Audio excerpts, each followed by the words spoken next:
It all started with a joke. One stupid, offhand comment at a family dinner that unraveled my entire life.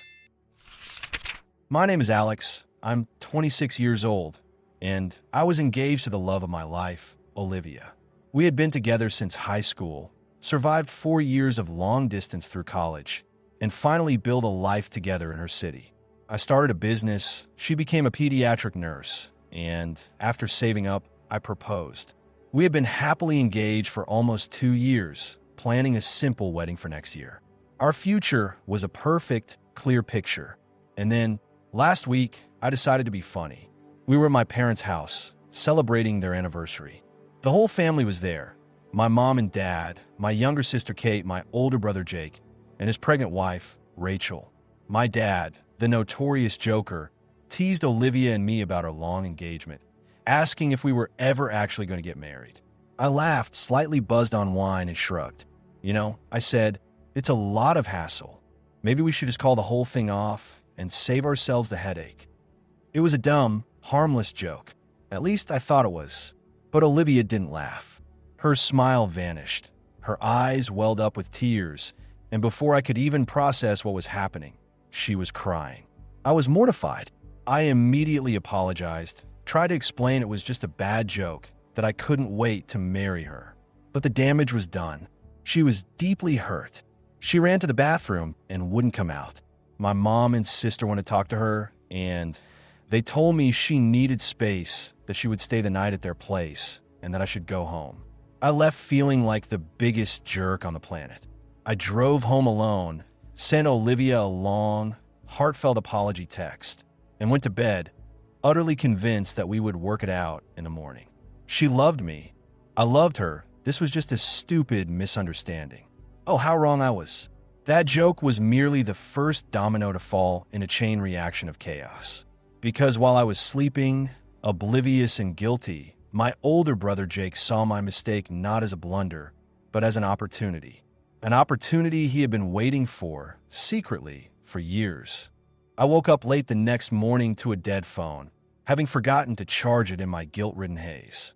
The moment I plugged it in and it blinked to life, my screen flooded with dozens of missed calls and frantic messages. From Olivia, from my mom, my dad, my sister, even my sister-in-law Rachel. A cold dread, sharper than any hangover, shot through me. I called Olivia first, but it went straight to voicemail. I called my mom, and she answered with a voice like shattered glass. "Where have you been?" she screamed. "Get over here now." I didn't ask questions.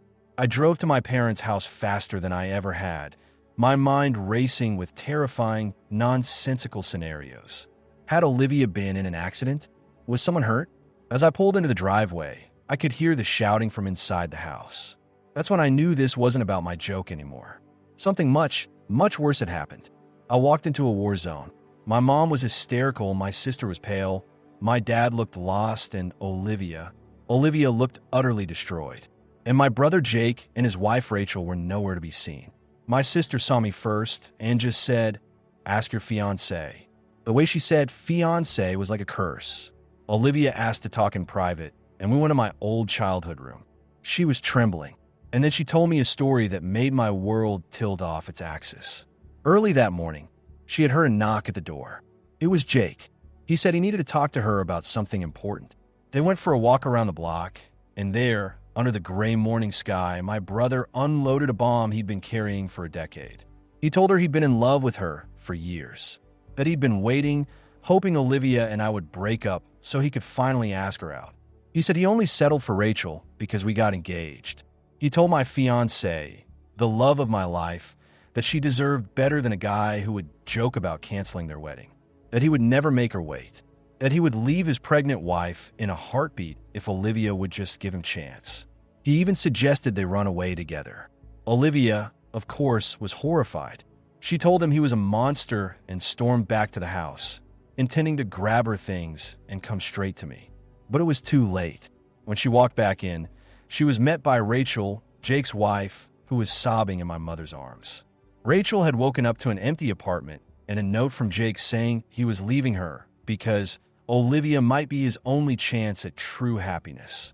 She'd come straight to my parents' house, put two and two together, and unleashed all her fury and heartbreak on Olivia the moment she walked through the door. The screaming, the accusations, it had all happened while my phone was dead. I stood there, listening, feeling the ground crumble beneath my feet. My joke hadn't just hurt Olivia's feelings. It had given my brother the twisted courage to torch his own marriage and try to steal mine. And in the process, he turned my family against the woman I loved. The shock was a physical weight pressing the air from my lungs. I stared at Olivia, seeing the trauma in her eyes, and a fury I'd never known before began to boil inside me. This wasn't just about a confession. Jake had strategically detonated our lives. I walked back into the kitchen, where the tension was so thick you could choke on it. My mother turned on me, her face a mask of grief and anger. "This is all your fault," she shouted, pointing a trembling finger. "If you hadn't made that stupid, cruel joke, none of this would have happened." I was dumbfounded. The logical leap was staggering. My fault? My fault that Jake decided to confess a years-long obsession and abandon his pregnant wife? How does that make any sense? But logic had left the building.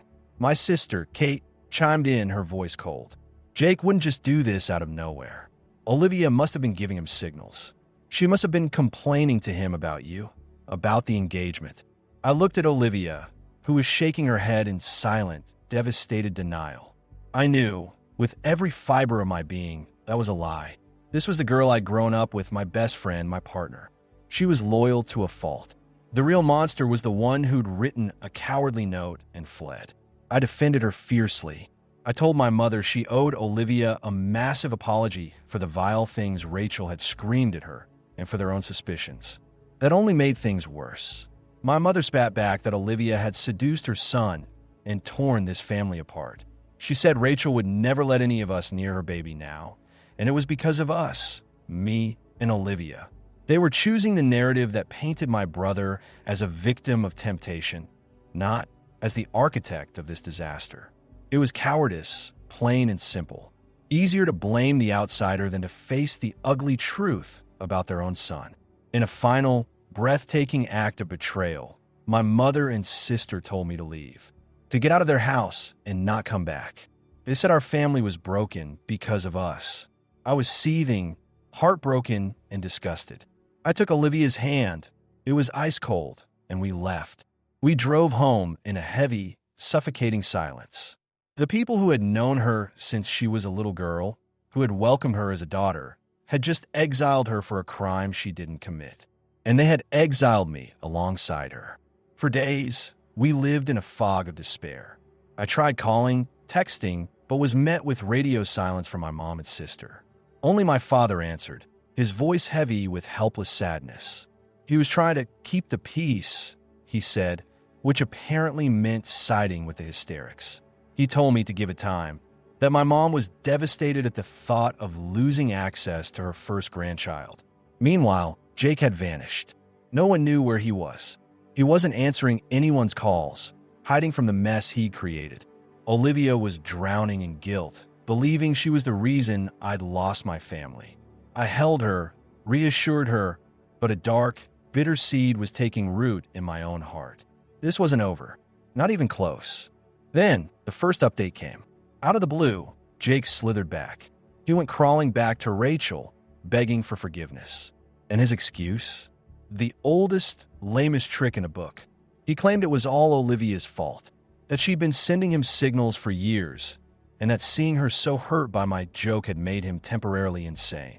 Unbelievably, Rachel, in her vulnerable state, chose to believe him. She took him back, but there was a condition, a brutal, family-shattering ultimatum. If they were to stay together and raise the child, Rachel demanded that my parents and sister completely cut me and Olivia out of their lives. Permanently. She never wanted to see the people who caused her so much pain ever again. And here's the kicker. My family agreed. My father came to my apartment to deliver the news, not as a defender, but as a messenger of surrender. My mother and sister had made their choice. They picked my treacherous brother and their future grandchild over their other son and the girl they claimed to love like a daughter. The injustice was volcanic. Olivia cried, blaming herself. I was past anger. I was in a cold, calculating rage. They wanted to paint Olivia as the villain? Fine. We would give them a show. We hatched a plan. A risky, theatrical plan to expose Jake's true nature once and for all. If he was truly reformed, it wouldn't work. If he was the snake we knew him to be, he'd bite. Olivia would be the bait. She would go to him, pretending to have had a change of heart, pretending she was ready to leave me for him. My job was to get Rachel to witness it. Olivia rehearsed her lines. She took off her engagement ring. The stage was set, and Jake, the pathetic fool, took the bait hook, line, and sinker. The moment Olivia showed up at his work, feigning tears and regret, he was putty in her hands. He didn't ask about his wife, his unborn child, or the wreckage he'd already caused. He just saw his twisted fantasy coming true. Meanwhile, convincing Rachel was harder, but a sliver of doubt must have remained. She agreed to come, hidden, to a restaurant. We watched as Olivia led my beaming brother to a table. We watched him lean in, touch her hand, his face alight with triumphant desire. And then we watched as Rachel emerged from her hiding spot, her face a storm of heartbreak and fury. The confrontation was public, it was brutal, and it was everything we needed. Jake's mask slipped completely. He didn't apologize to his wife. He turned on Olivia, yelling, calling her names, trying to blame her for leading him on. That's when I stepped in. Seeing him verbally assault the woman I love, again, was the final straw. Let's just say he won't be smiling with that jaw for a while. We left him there, sputtering on the floor, his lies evaporating in the air for everyone, especially his wife, to see. We didn't go home. We went straight to my parents' house, Rachel sobbing in the back seat, Olivia holding her hand, both of them united in a sisterhood, a betrayal they never asked for. I was buzzing with a cold, clear adrenaline. The evidence was no longer just our word against Jake's. It was a scene witnessed. We walked in, and the atmosphere was still heavy with their chosen silence against us. But this time, we held the truth, and it was undeniable. I laid it out bluntly. I told them about our plan, about Jake's immediate, eager betrayal of Rachel all over again, about his vicious turn on Olivia when he was caught. Rachel, her voice broken but firm, confirmed every detail. She described the look on his face, not regret, but rage at being exposed. For a few seconds, my mother just stared, the walls of her delusion finally cracking under the weight of reality. And then she broke. She didn't just cry. She crumpled, great heaving sobs of shame and remorse. She turned to Olivia first, pulling her into a hug, whispering, I'm so sorry, my girl," over and over. She apologized to me for her blindness, for her cruelty, for choosing the wrong son to protect. My sister, Kate, followed, her earlier coldness melting into embarrassed tears as she realized she'd been a foot soldier in a war based on a lie. The relief was immense, but it wasn't sweet. It was exhausting. The family I had back was scarred, humbled, and forever changed. Jake was officially excommunicated. We made it clear he was no longer welcome. His actions were unforgivable, not just to me and Olivia, but to Rachel and his own unborn child. The door was closed, but we opened another, wider one for Rachel. We told her she was family, more now than ever, that she and her baby would have aunties, uncles, and grandparents who would show up, not the toxic shadow of the man who failed her. Olivia and I promised to be there for every step to support her however she needed. As for us, the ordeal forged our relationship in fire. We decided to stop waiting for the perfect moment. We scrapped the big beach wedding plans and a month later got married in a small, beautiful ceremony with just a handful of true friends and, significantly, my parents and sister there, humbled, grateful, and present. Rachel was Olivia's maid of honor. It wasn't the wedding we'd dreamed of for years. It was better. It was real. It was ours, born from the rubble of drama we never asked for. So that's the story. From a bad joke to a brother's devastating confession, from being exiled to orchestrating a sting operation to win our lives back. The fallout is permanent.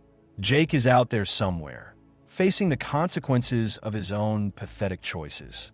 And we're here, our family smaller but infinitely stronger, built not on blind loyalty, but on hard-won truth. And you know what? I haven't made a single joke about marriage since. Some lessons you only need to learn once.